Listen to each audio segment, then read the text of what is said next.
many anti-Israel protesters, many choose to stand with evil. They stand with Hamas. They stand with rapists and murderers. They stand with people who came into the kibbutzim, into a home. The parents hid the children, the 2 babies, in the attic, in a secret attic. They murdered the families, the parents.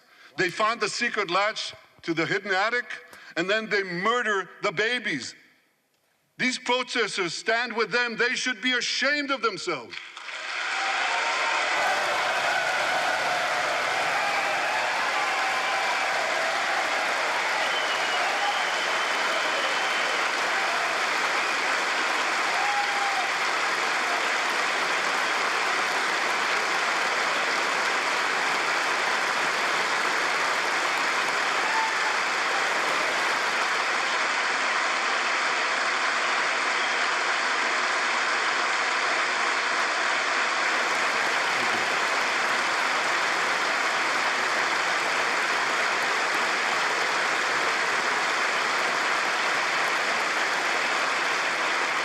They refuse to make the simple distinction between those who target terrorists and those who target civilians, between the democratic state of Israel and the terrorist thugs of Hamas.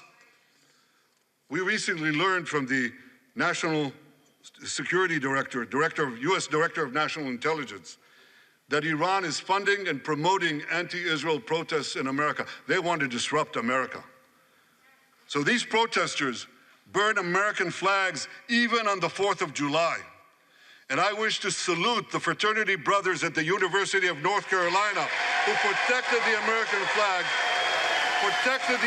flag against these anti-Israel protesters.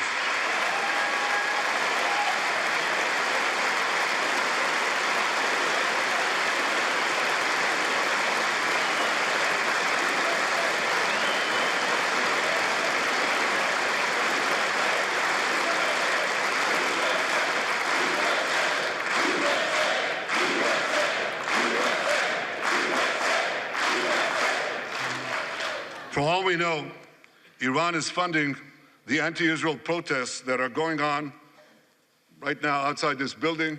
Not that many, but they're there, and throughout the city. Well, I have a message for these protesters. When the tyrants of Tehran, who hang gays from cranes and murder women for not covering their hair, are praising, promoting, and funding you, you have officially become Iran's useful idiots.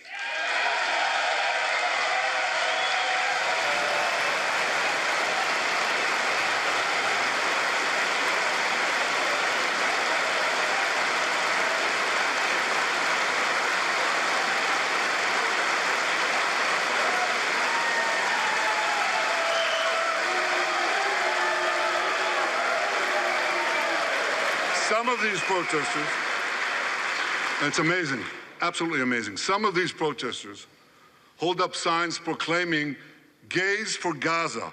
They might as well hold up signs saying chickens for KFC.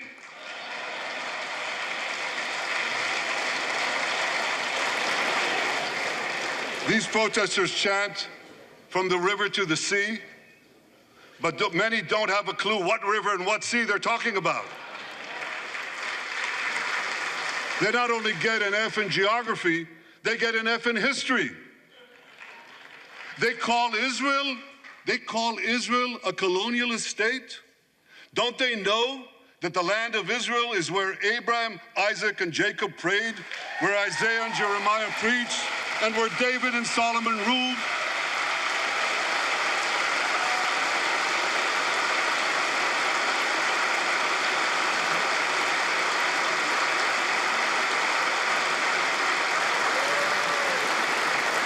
For nearly 4,000 years, the land of Israel has been the homeland of the Jewish people.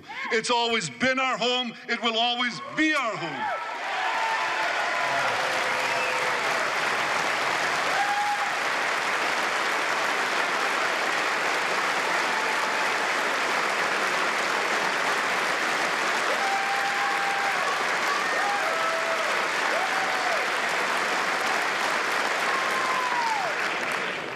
It's not only the campus protesters who get it wrong. It's also the people who run those campuses.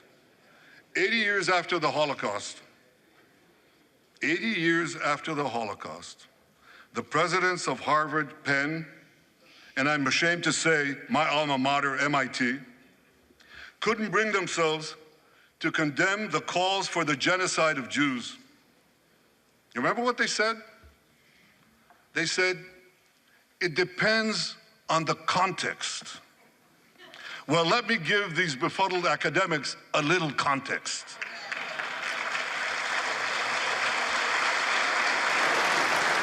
Anti-Semitism is the world's oldest hatred. For centuries, the massacre of Jews was always preceded by wild accusations. We were accused of everything from poisoning wells, to spreading plagues, to using the blood of slaughtered children to bake Passover matzahs. These preposterous anti-Semitic lies led to persecution, mass murder, and ultimately to history's worst genocide, the Holocaust. Now, just as malicious lies were leveled for centuries at the Jewish people, malicious lies are now being leveled at the Jewish state. No, don't applaud. Listen. The outrageous slanders that paint Israel as racist and genocidal are meant to delegitimize Israel, to demonize the Jewish state, and to demonize Jews everywhere. And no wonder we've witnessed an appalling rise of anti-Semitism in America and around the world.